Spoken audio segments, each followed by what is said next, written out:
Thank you very much, Madam Deputy Speaker. I beg to move that leave be given to bring in a bill to amend the Animal Welfare Act 2006 and the Animal Health and Welfare Scotland Act 2006 to make the theft of pets an offence, to apply certain post-conviction powers under those acts to such an offence and for connected purposes. Yesterday, I joined many honourable members from across the House to support the petition signed by over 100,000 people across the country and 69 in my own constituency of Aberdeen South, calling for pet theft to be made a criminal offence in its own right. I would like to pay tribute to Dr Daniel Allen for starting the petition and all of the campaigners who have worked tirelessly on this issue, such as SAMPA and pet theft awareness.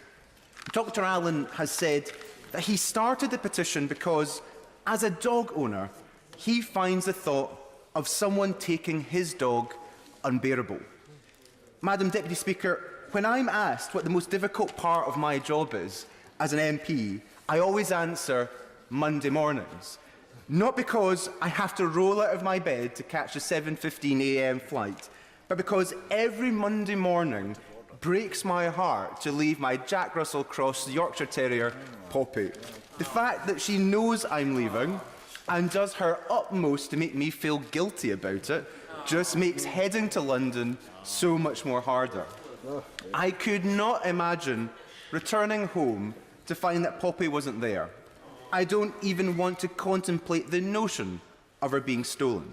For me, just like millions of pet owners across the UK, Poppy is my family. And to be honest, I'm like a proud dad.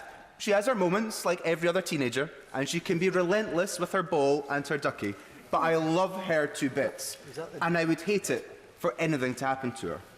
During yesterday's debate, honourable members gave very personal and moving accounts of the real emotional harm caused by pet theft and talked of the lasting damage it can cause to a family, more so than the theft of an inanimate object of the same sort of financial value. As Don Maw, who spent thousands of pounds, took an extended period of time off work and suffered the breakdown of her marriage after her dog Angel was stolen in 2013, has said, "Losing Angel was like losing my life." Or consider the case of Kieran Hamilton, who was stabbed 40 times in a burglary in which his dog Rambo was stolen. According to his mother, he just wants his dog back. Of course, there's also the case of Rita and Philip Potter, whose Labrador Daisy vanished from their own back garden in Norfolk 8 months ago. Rita says that Daisy was such a beautiful dog, she was a wonderful companion. We have got 7 grandchildren, and they all miss her so much. At Christmas time, our little granddaughter, who's just 5 years old, said that all she wanted for Christmas was Daisy back home. As it stands, the law does not properly recognise the real harm that pet theft can cause, because pets are not inherently treated differently to inanimate objects. In England and Wales, sentencing guidelines are based primarily around the financial value of the possession, whether it be a mobile phone, TV, or a beloved family pet. When Don Maw, who described Angel as her best friend, said that, "My phone might have cost the same as Angel, but could have been replaced within 24 hours, she got to the heart of the absurdity of this situation. Victims of pet theft have not just lost a financial asset, they've lost a much-loved member of the family.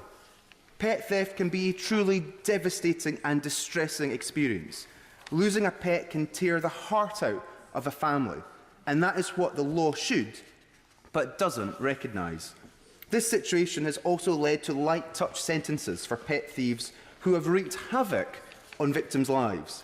In England and Wales, the theft of a dog valued at less than £500 can only be classed as a Category 3 or 4, which invariably means a slap on the wrist. A slap on the wrist for pet thieves is a slap in the face for victims of pet theft.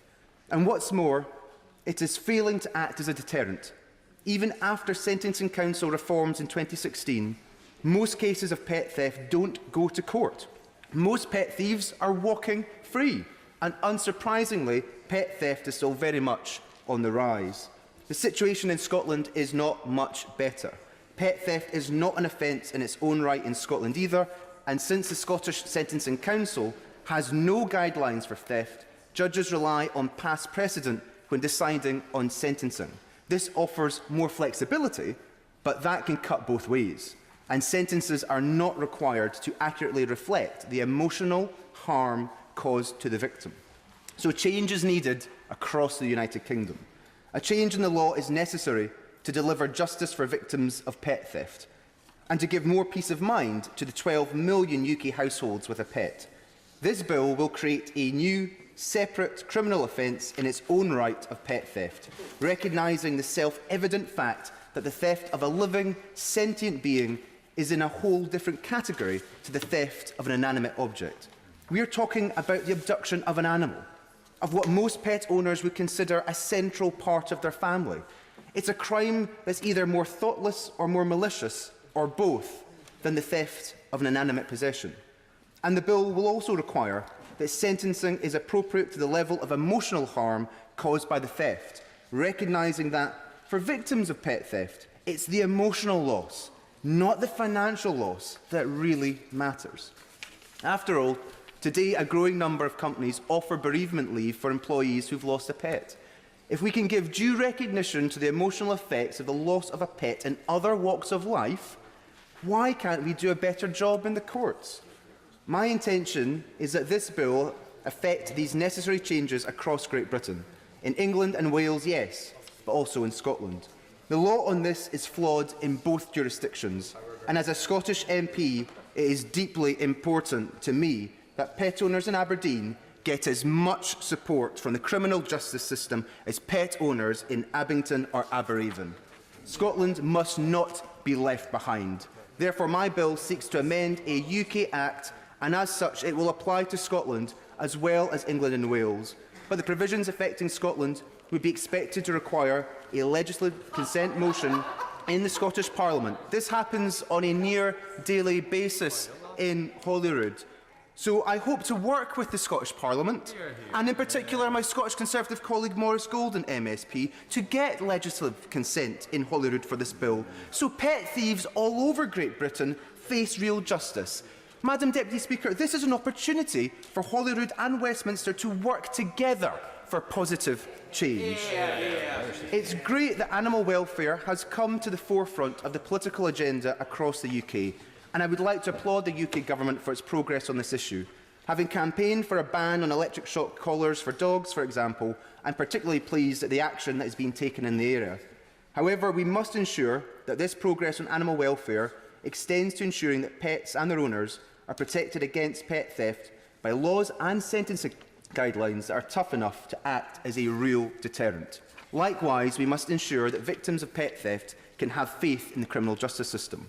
This bill is not the end of that effort. For example, we need Police Scotland and the police services in England and Wales to redouble their efforts to catch pet thieves and reunite stolen pets with their owners.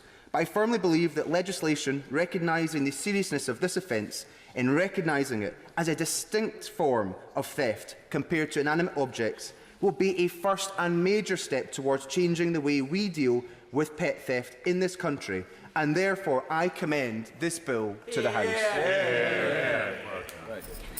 The question is that the honourable member have leave to bring in the bill.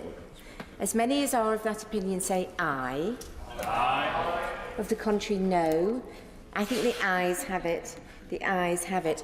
Who will prepare and bring in the bill? Madam Deputy Speaker, it will be Colin Clark, Luke Graham, Andrew Rosendale, Emma Little-Pengelly, Bill Grant, Mike Hill, Christine Jardine, Mr Alistair Jack, Andrew Bowie, Jim Shannon and myself.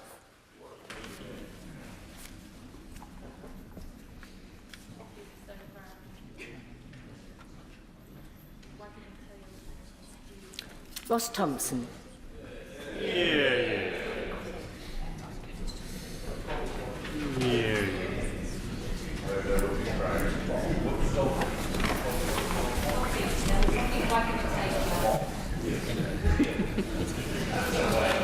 Pets Theft Bill. Second reading what day? Friday the 26th of October 2018. Friday the 26th of October 2018. Thank you.